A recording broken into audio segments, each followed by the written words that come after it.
terima kasih. Baik, terima kasih teman-teman yang mengawal.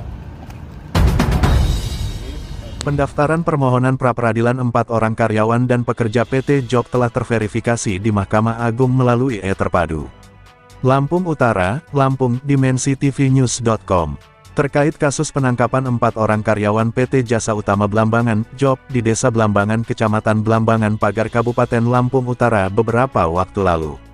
Tim kuasa hukum LBH, Awalindo, Kabupaten Lampung Utara selaku penasihat hukum 4 orang pekerja dan karyawan PT Job, yang kini telah ditetapkan sebagai tersangka oleh Polda Lampung mendatangi Pengadilan Negeri Tanjung Karang guna menyampaikan fisik surat permohonan pra-peradilan dan ganti rugi dari kliennya, selaku para pemohon terhadap Polda Lampung selaku termohon yang telah melakukan penangkapan, penetapan tersangka dan penahanan dengan sewenang-wenang dan juga sekaligus mendaftarkan surat kuasa khusus guna mendampingi para pemohon menghadiri persidangan.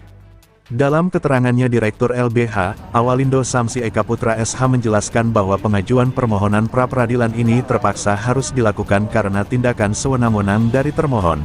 Dalam hal ini Polda Lampung harus dapat diungkap demi hukum dan keadilan agar hal-hal yang seperti ini tidak terjadi lagi di kemudian hari. Kami menilai tindakan yang dilakukan oleh termohon dalam menindaklanjuti laporan polisi nomor LPB 593, 12/2024 SPKT Polda Lampung. Tanggal 19 Desember tahun 2024. Atas nama pelapor Nur Wahid.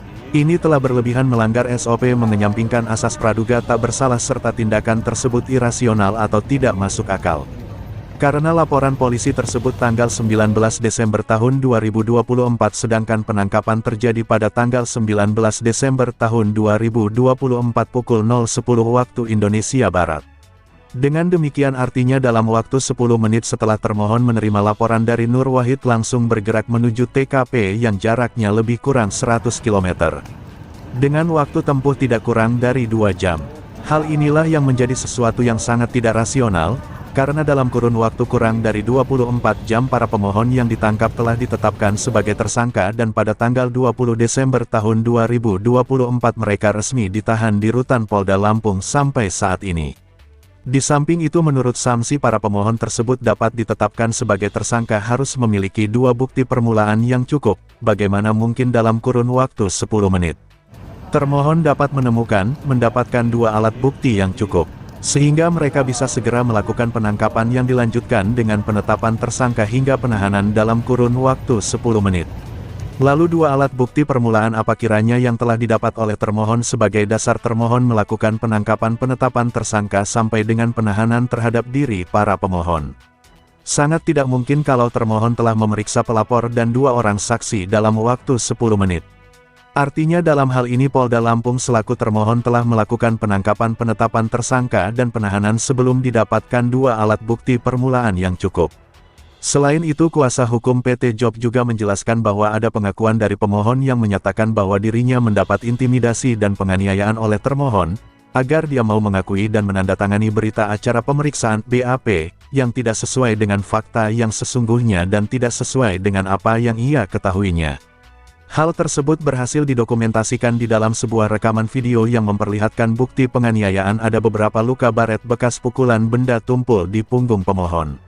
Hal ini sangat jelas dapat membuktikan bahwasannya saat di BAP mereka dipaksa untuk mengakui dan menandatangani BAP tersebut. Selain daripada itu masih banyak lagi tindakan termohon yang dilakukan secara sewenang-wenang bahkan ada kemungkinan bahwasannya laporan polisi tersebut adalah laporan palsu.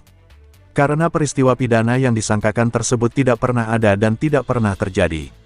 Dalam melakukan tindakan di TKP termohon juga diduga telah melakukan tindak pidana pencurian dengan pemberatan atau perampasan terhadap aset-aset PT Job. Yang nantinya semua itu akan kita ungkap di persidangan nanti ujar Samsi Eka Putra SH. Terima kasih teman-teman yang mengawal kasus ini ya.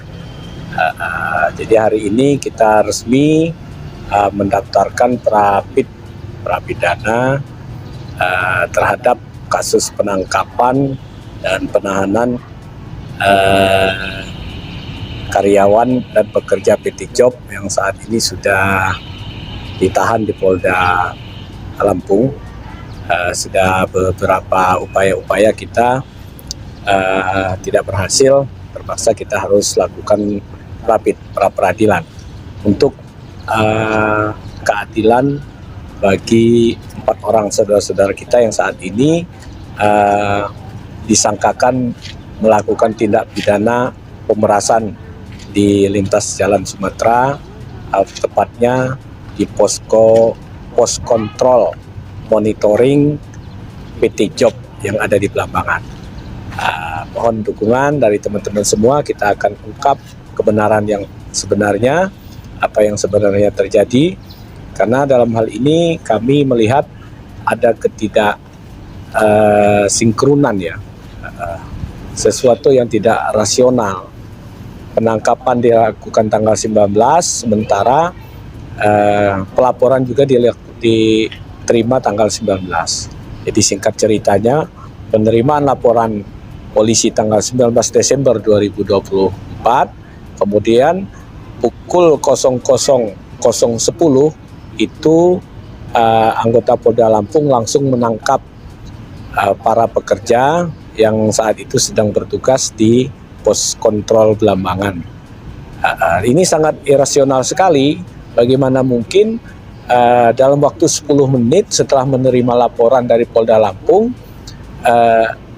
tiba-tiba sudah bisa melakukan penangkapan berada di TKP yang jaraknya lebih dari 100 km dengan jarak tempuh kurang lebih 2 jam. Nah, ini sesuatu yang menurut kami tidak irasional. Artinya rekan-rekan kita ini ditangkap sebelum ada bukti permulaan. Jadi belum ada 2 bukti permulaan yang didapati oleh termohon atau Polda Lampung, tapi klien kami sudah langsung ditangkap harian itu. Artinya praduga tidak bersalah ini tidak ada di situ. Jadi inilah yang kami anggap sebagai tindakan sewenang-wenang. Untuk itu kita mau minta keadilan, kita ajukan pra peradilan kepada hakim agar keadilan bisa ditegakkan. Terima kasih. Assalamualaikum warahmatullahi wabarakatuh. Liputan, Helen Saputra Mandola Eskom, Kepala Biro Kabupaten Lampung Utara Provinsi Lampung, mengabarkan untuk dimensitv.news.com, inspirasi membangun daerah.